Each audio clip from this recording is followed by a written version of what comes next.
Na sua opinião, Ramon Dino em segundo lugar foi justo? Eu tava na live ao vivo no Monster e a imagem que a gente tinha não era das melhores. Fala galera. O Pinduca participou do Papo de Campeão esta semana e, entre os temas discutidos, acabou comentando do top 2 do Ramon no Arnold. Vamos conferir, mas antes, confirme sua inscrição aqui embaixo e deixe seu like. Bora lá conferir. Pinduca, antes da gente entrar no tema Rafael Brandão, que é um tema também com certeza vai ser longo, queremos a sua opinião. Na sua opinião, Ramon Dino em segundo lugar foi justo? Eu tava na live ao vivo no Monster e a imagem que a gente tinha não era das melhores. Então, eu concordei até que ele nas pernas não estava tão definido quanto precisava. As pernas do Wissers, né, separava mais que a dele, mas, na minha opinião, o conjunto do Ramon era muito mais harmônico do que o conjunto do outro. Você viu que saiu depois até o cara lá da NPC falando das poses, né? Que ele pontuou, acho que o Ramon perdeu 3, alguma coisa 4 até, o que o Tyler falou. Sim. Então, até aí o que eu falei assim? Na minha opinião, o Ramon poderia ter ganho pelo conjunto do corpo dele em relação ao conjunto do outro. Principalmente porque eu falei, vão me metralhar na internet aí, mas eu não estou nem aí com o que vão falar. Existem 2 físicos na Classic Physique atualmente na Pro League e NPC. Um físico que realmente remete ao clássico, que é o do Wisser, que tem menos perna e mais tronco, ombros bem largos e cintura fina. Apesar de que a cintura dele não é tão fina, mas o ombro dele é largo e dá essa conotação. E você tem um atleta que não é assim, que é o caso do Ramon, que tem um físico mais equilibrado e mais próximo de um bodybuilder. E o Sibum também é assim, porque a perna do Sibum é grande e cortada. Sim. Então, você vê que o físico do Whispers, na minha opinião, é um baita de um físico clássico. O que a gente gostava lá na IFBB e que era a regra da IFBB. O atleta na IFBB podia ter uma desproporção entre tronco e perna. Ele podia ter pernas menores para ter um tronco maior na categoria dentro do limite de peso. Que é o físico dos clássicos. O Arnold era assim. Mas né? os físicos dos clássicos, os caras não tinham aparelhagem, então a perna acabava ficando um pouco mais difícil, na minha opinião. Então, mas não, eu descobri, Você acha que perguntando não era pros isso? velhos. Não, perguntei pros velhos. Tipo, o cara não tinha variações de mesa, flexora, Eu cadeira, sei, mas sabe o que sabe o hack? que muitos dos outros schools profissionais, eu perguntei pro Samir Banu, perguntei pro Shao Rei, perguntei para vários atletas, por que os atletas no passado não tinham tanta perna? O Tom Platz tinha perna até demais, até hoje é insuperável. Sim. E eles falavam assim, que perna nunca foi algo que eles queriam ter. Não tinha porque não queria ter. Entendeu? Então não era uma coisa que eles focavam no treino. Então treinava-se perna para ter um pouco de perna e ela definida era suficiente. E outra coisa também que eles não gostavam, de ter muito glúteo. Porque o bodybuilder naquela época ainda tinha um lado machista envolvido. Então ter muitos glúteos não era uma coisa que eles queriam. Então se a perna aumenta muito, o glúteo aumentava também. Tanto que o glúteo do Tom Platz era enorme. Então era uma coisa que eles queriam que fosse assim. Era uma coisa planejada pelos bodybuilders. Tanto que eu perguntei pro Buzek, que foi um dos caras mais importantes na vida do Arnold e na vida do culturismo dessa época, e ele falou assim, a arbitragem despontuava quem tinha perna grandes.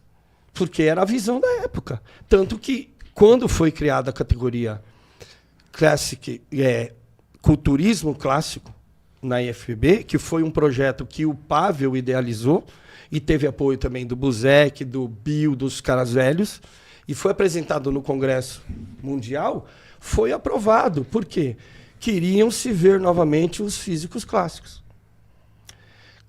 Deu tão certo que no Arnold, nós tivemos aquele italiano lá que ganhou várias vezes overall, que era exatamente assim como o físico do Wissers, menos perna, mais tronco, ombro largo. E ele trabalhava de modelo na Itália, ele era um modelo de passarela, hein? E era um bodybuilder clássico. E ainda por cima já era master. Então ele ganhou o primeiro overall, o segundo overall, o terceiro overall. Fez história no Arnold de Ohio, na categoria amadora culturismo clássico. E era um exemplo para o mundo inteiro. Depois os campeões mundiais tinham uma linha desse tipo. Deu certo A Pro League, então, resolveu colocar o Classic Physique também no profissional. Só que eles aumentaram a relação peso-altura e aumentaram de novo agora. E eles dão preferência para um físico mais proporcional do que os clássicos. Tanto que o Cibum é assim. Você acha que, sei lá... Então, por esse motivo, eu achava que o Ramon ia ganhar e tudo bem. Só que agora, depois das explicações dos árbitros, Sim. fica a grande incógnita. Um desproporcional ganhou de um proporcional. É que Isso também ninguém está falando. A questão das poses, assim, é o que sempre foi batido na questão do Ramon. De O Ramon pose, de não precisa segurar melhorar na- as poses? Sim, precisa. Ele continua posando o duplo bíceps com o cotovelo muito baixo. O cotovelo tem que ficar um pouco mais alto para as costas saírem mais para os lados. Talvez não segurar a pose tanto tempo. Exato. Ele tem... O Ramon, pelo que eu vejo, é uma pessoa, um cara tímido. Não é um cara extrovertido, como eu, falante. Não, ele é um cara na dele, calmo, um cara tranquilo, sendo um cara humilde, sabe? Um cara 100% do bem, sabe? Você vê isso nele. Sim. Então, às vezes, ele posa de forma tímida também, que nem quando ele vai fazer aquela pose que ele põe o bíceps de lado, ele não põe o braço lá na frente e chama o dorsal junto. Ele pega e fecha aqui, ó. Parece que ele está se encolhendo na hora de fazer a pose.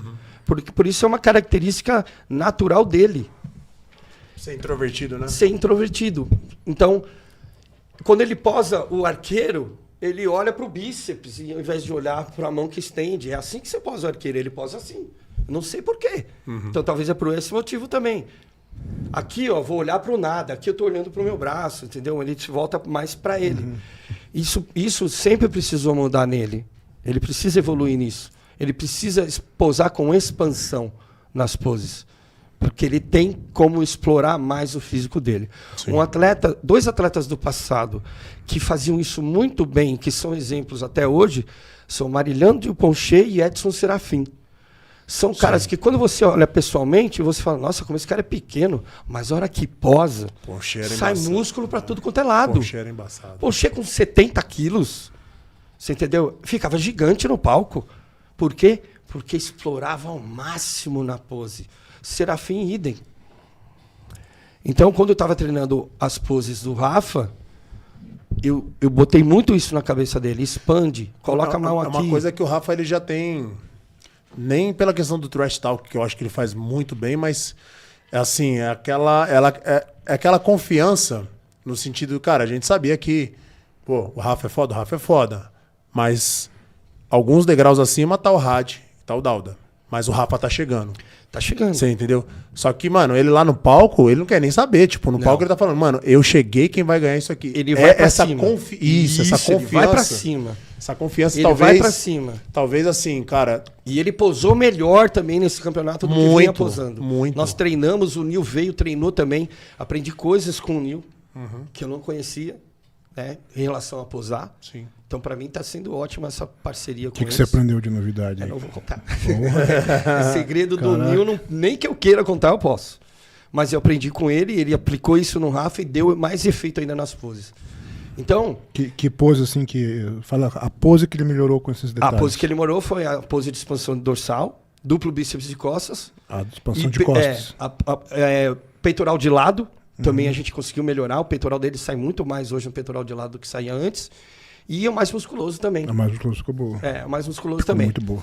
Nós temos pontos que precisam melhorar, que isso vai depender de um próximo off-season, principalmente, para a gente poder evoluir essas partes, que acredito eu que vai ser depois do Arnold Brasil.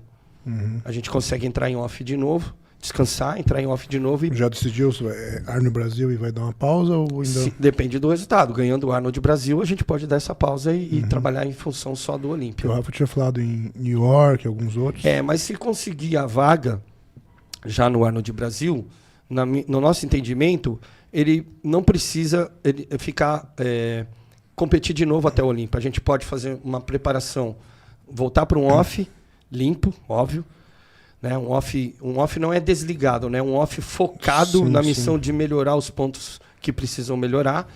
E óbvio que o corpo dele não responde só no ponto que precisa melhorar, vai responder nos outros também. Um trabalho é geral, não é específico. Então, ele vai melhorar aquilo que precisa melhorar, mas aquilo que é bom vai ficar melhor ainda. Essa é a meta. Sim. É melhorar tudo. De tal forma que uma hora, mesmo o ponto fraco, não seja capaz de impedir ele de ser o campeão.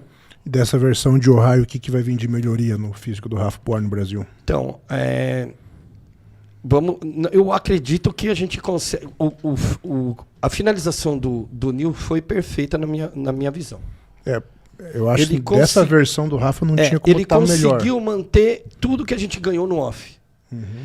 E ele conseguiu, principalmente pelo grau de envolvimento que ele teve com o Rafa. Ele está na casa do Rafa, ele viu o Rafa, antes, mesmo longe, quando a gente estava, eu e o Rafa treinando, e ele longe, eles se falavam 3 vezes por dia. 3 vezes por dia, mandava a atualização do físico todos os dias. Então, depois, quando ele chegou, ele vendo de perto, ele conseguiu ser cirúrgico nas mudanças e nas variações. Então, ele olhava como o corpo dele respondia, ia lá, fazia alguma alteração na dieta, de acordo com o que ele viu. Então, ele não tinha... Ele tem a experiência dele, óbvio, tem noção do que vai fazer, mas ele fez coisas que realmente precisavam ser feitas. Uhum. Essa foi a grande vantagem de ter o Nil como coach. Ele fez o que precisava ser feito. E ele está aprendendo como que o corpo dele reage. Então, ele fez uma simulação de finalização antes de fazer a primeira finalização, porque não queria correr o risco de errar. Nisso, ele viu que ele precisava de mais um dia para encher o físico do Rafa, por exemplo. No teste, ele descobriu isso. Mais um carb up. Aí na finalização do Arnold ele fez. Entendi. E foi melhor. Pessoal, pelo visto, esse top 2 do Ramon tem gerado bastante repercussão no meio maromba. E vocês, o que acham disso tudo? Deixem nos comentários a sua opinião.